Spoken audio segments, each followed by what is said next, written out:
Hay nako, nakakalungkot. Pinipilit mong maging maayos, maging matino, maging mabuting mamamayan. Kaso nga lang, ninanakaw lang ng mga walang kakwenta-kwentang empleyado, politiko sa gobyerno ang pera natin. Nakakalungkot isipin, matapos mong mag-contribute para mapaganda yung kalsada, yung ospital, yung pabahay sana na po pwedeng mapunta na lang doon sa mas nangangailangan. Yung hanap buhay na po pwede sanang ma-provide sa mga taong nangangailangan ng trabaho. Yung bilihin na pababa man lang sana, pero nang dahil sa korupsyon ng mga iilang tao sa gobyerno, kaya nagkaganito ang bansa natin. Kung ikaw ay isang Pilipino, talaga namang dismayado ka na sa panahon natin ngayon. Para bang wala ka nang mapiling matino. Lahat na lang lolokohin ka. Lahat na lang iisahan ka. Dahil ang sabi nila, wala kaming magagawa. Parte ito ng sistema sa gobyerno. Kaya ngayong taon na to, umpisahan natin palaganapin ang movement na ito.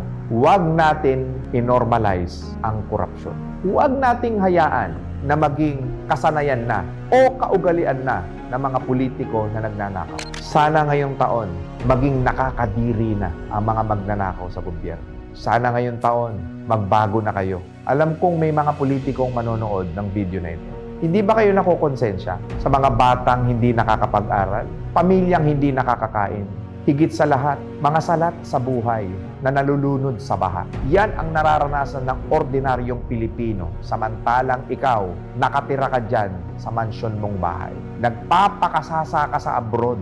Binibili mo yung mga bagay na gusto mo. Gumagastos ka sa mga bagay na sobra-sobra na, hindi na makatao. Yan ba ang buhay na pinangarap mo? Na ang ipapakain mo sa pamilya mo ay ninako mo sa mga taong mahihirap? Yan ba ang buhay na gusto mo? Na yung pinagpapakasasa mo ay nanggaling doon sa maralitang Pilipino. Ikaw na politiko, pinagtiwalaan ka, pinaniwalaan ka, na ikaw sana ang pupwedeng kahit papaano makatulong sa mga taong mas nangangailangan. Pero tignan mo itong ginawa mo.